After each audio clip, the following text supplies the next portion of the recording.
Winter is coming, and we may or may not have snow.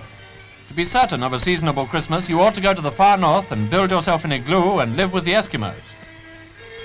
Don't laugh, because it's quite a practicable plan, and one which has a lot to commend it. For instance, the Eskimo, although he believes in hunting, shooting and fishing, does not believe in war. It's not always winter in the Arctic, and once a year a boat puts into Tula with provisions. Tula is the most northerly Eskimo colony in the world and lies on the west coast of Greenland.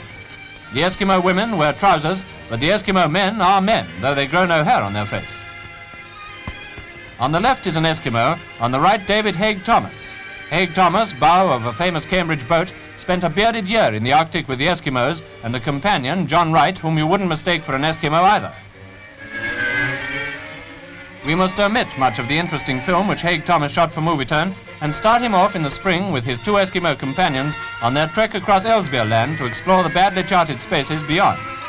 Having got rid of the small Eskimo lad who wanted to join their party, they passed an American scientific research vessel frozen into one of the fjords and spent one night at a deserted Canadian Northwest Mounted Police post. From then on, their sledge carried them through wastes of snow and ice which bore no sign that human being had ever passed. Strange inhabitants of the polar regions are musk oxen, rare beasts of the snows, who approach tamely to the camera and make no movement of defiance while a single dog circles round them.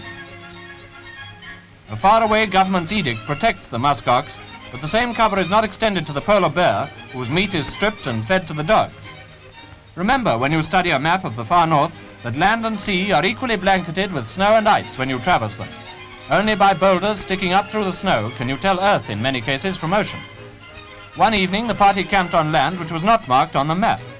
Just east of the Ringnes group, David Haig-Thomas located a new island and named it after Mr. Chamberlain. The route back brought them into glacier country, but it was high summer, and presently the ice was breaking up so that they were sledging alongside water. Very beautiful are the Arctic lights and shades, and the film which Haig-Thomas packed in his camera reproduces their beauty.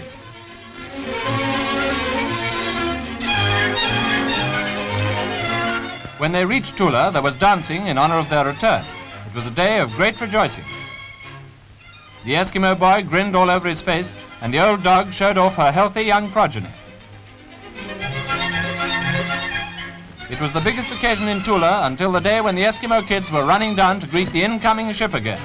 The year was up, and our cameraman must return to England. His last view of Tula, a cheering boatload of happy Eskimo friends.